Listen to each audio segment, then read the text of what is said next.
But now sources are telling Fox News that they have finally identified a suspect in the horrific Brown University shooting that left 2 students dead, 9 injured, but he's still on the loose. Now, we're seeing action right now in Salem, New Hampshire, where a search is ongoing.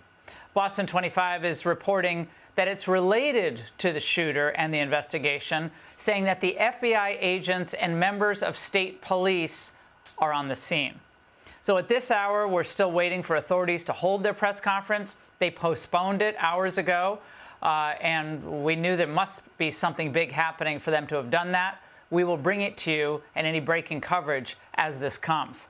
And a new twist. After authorities declared this week that the Brown shooting and the killing of that MIT professor were unrelated, new reporting is revealing that police are now investigating a possible connection. Here to weigh in, live from Providence, Rhode Island, is Paul Mauro, Fox News contributor, former NYPD inspector. Also with me, Rob Chadwick, former FBI supervisory special agent. Paul, let's start with you. They have a name. Can we trust this time that they're chasing after the right person? Well, it certainly seems so, Laura. I would mention that let's recognize they have an arrest warrant, which means they had enough for probable cause. They went to a judge and they got that. I can tell you also that in lieu of the press conference, they've set up a command center. Anybody who's ever been in the middle of these sort of interstate complex investigations and pursuits, there's a lot of moving parts. You need a central brain location to sort of synchronize the entire thing. The same people running a press conference are going to be running that situation room to keep the whole operation moving. So that's why they've canceled the press conference. A lot of moving part right now, but I would tell you that by far this is the buzziest day we've had up here, the most movement, and they do seem to be in pursuit of this person as we speak. And Rob, it looks like they have found the suspect's car. It was abandoned near a storage facility. I'm from New England. I know Salem, New Hampshire very well. I went to school in New Hampshire.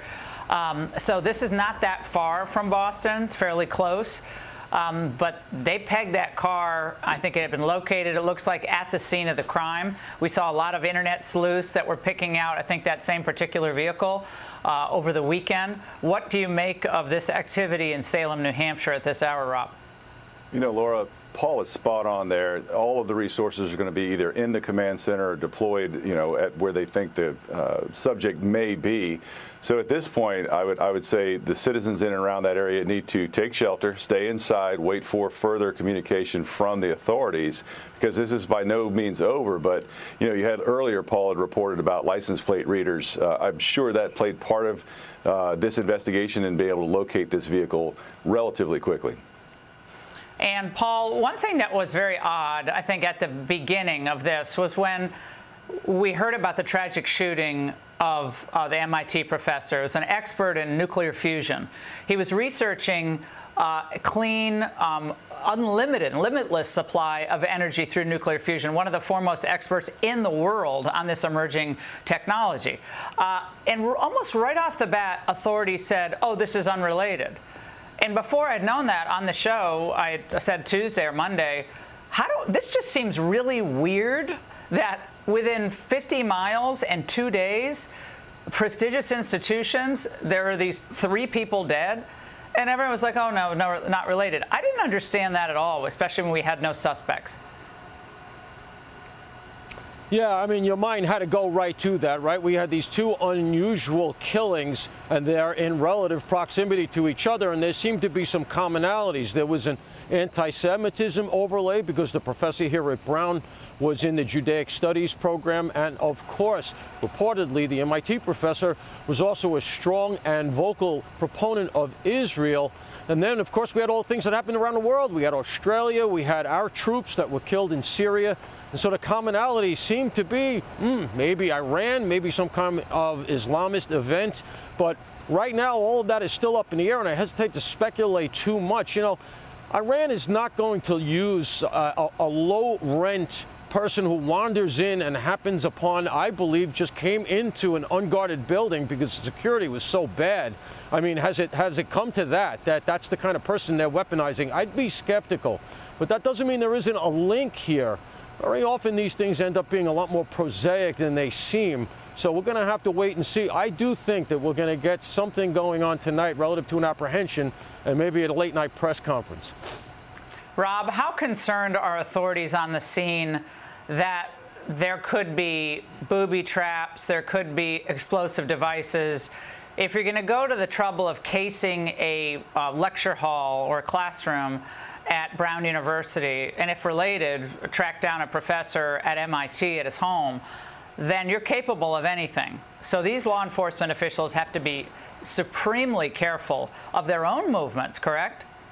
There's no doubt, Laura. You know, this is actually reminiscent somewhat in that same region of the search for the Tsarnaev brothers after the Boston Marathon bombing. You know, not sophisticated attacks, but very dangerous. And again, you know, lessons to be learned here on all sides. Certainly not, you know, the greatest handling of this situation with the public. But what it does hammer home, Laura, is the connection between understanding that evil does exist and that the police, no matter where you are, we saw it in Bondi Beach, you know, the police were there. They cannot protect you at all times. So you, as a private citizen, have to understand you're going to be responsible for your own protection, at least somewhat, until the authorities can get the situation under control. Paul, of course, we're thinking of what may have happened, what could have been prevented after that initial shooting. It's coulda, shoulda, woulda, but they did have a person of interest in custody for many hours. And those were critical hours, in which time the suspect, perhaps, or a related suspect, connected suspect, moved to MIT. Again, we're going to learn more. But how important are those early hours in this investigation with interviews, locking down the scene? Looks like the suspect walked right by police at one point, which was really chilling. How critical is that? Yeah, very, very chilling. You're absolutely right. Undeniably, that was a setback for this investigation. And look, the chief himself, Chief Perez, said it at the lectern that, and when that whole thing washed out, they had to start over. His words. You know, look, I get why it looked good, because they followed this lead. It was a tip that reportedly came from the hotel. He went to the hotel. The kid's in there. He's dressed in black, reportedly, when he checked in, and he has the two guns. And reportedly, one of them was a 9mm, as was reported to be used at this location. However, when they checked the ballistics, they didn't match. And the kid's story was that he never left the hotel room. And then they did the video in the hotel, and they did the digital key card access to his room. Lo and behold, he had not left the room, and so they had to wash that out. Well, that stuff takes time, but by the time they cleared that, you're 100% right. I think that they had, you know, taken their eye off the ball a little bit of things locally here, and they had to restart the investigation. Key hours that were undeniably lost.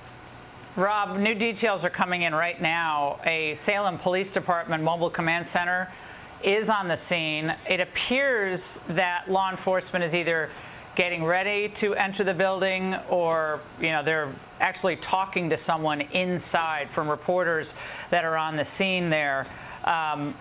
Your take on that? This is how these things go. We try to say, you got to come out because you're surrounded. We're used to hearing that in the movies, but this actually happens in real life.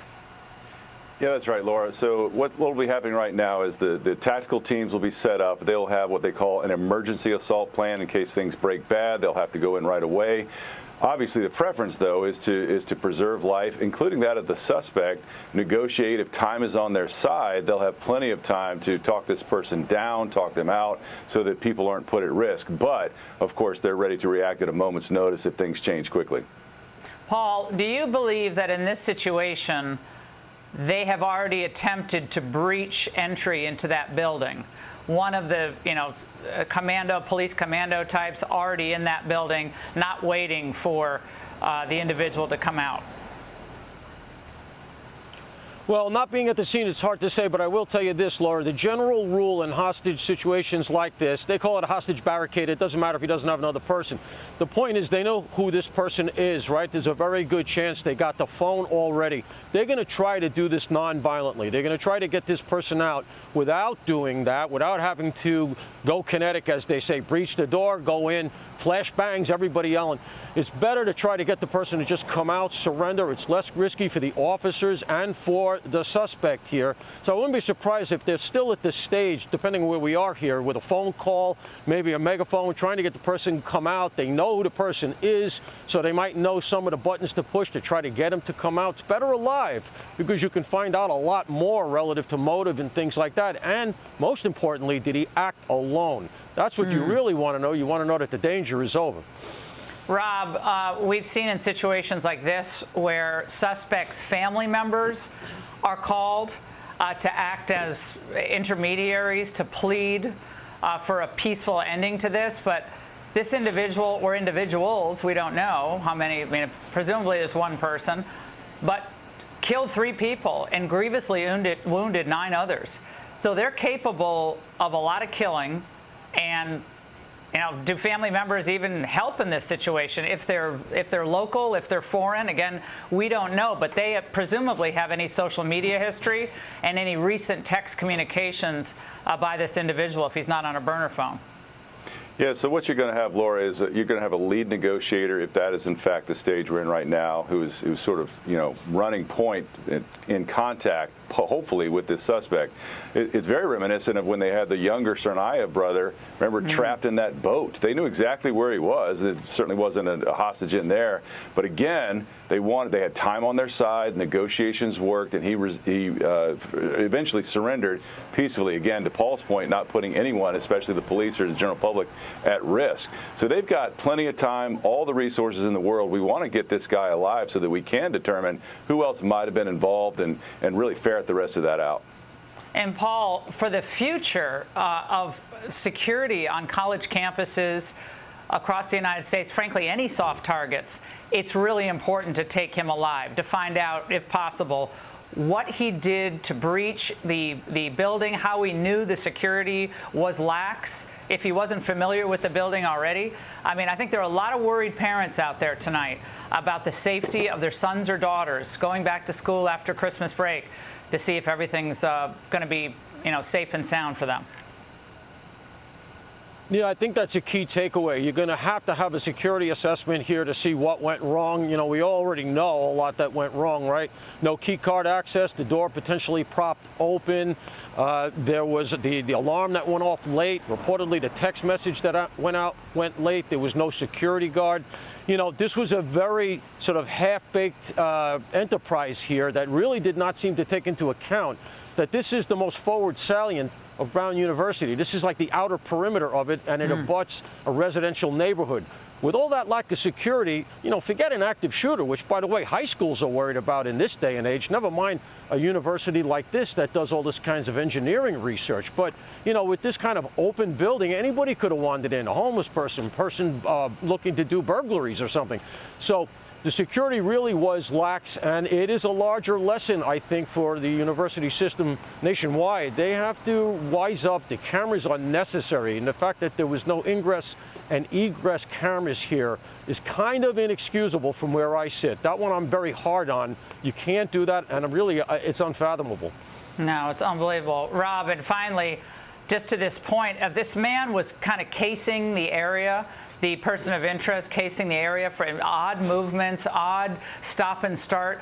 And it reminds all of us, when we see something that seems unusual, it's not a good idea to just brush it off. Your instinct really does tell you a lot about a situation like this. Yeah, Laura, we have to learn to honor our, instinct, our situational awareness. The hair on the back of your neck stands up. Have the courage to make that phone call. Don't think I'm just being silly. Reach out for the authorities.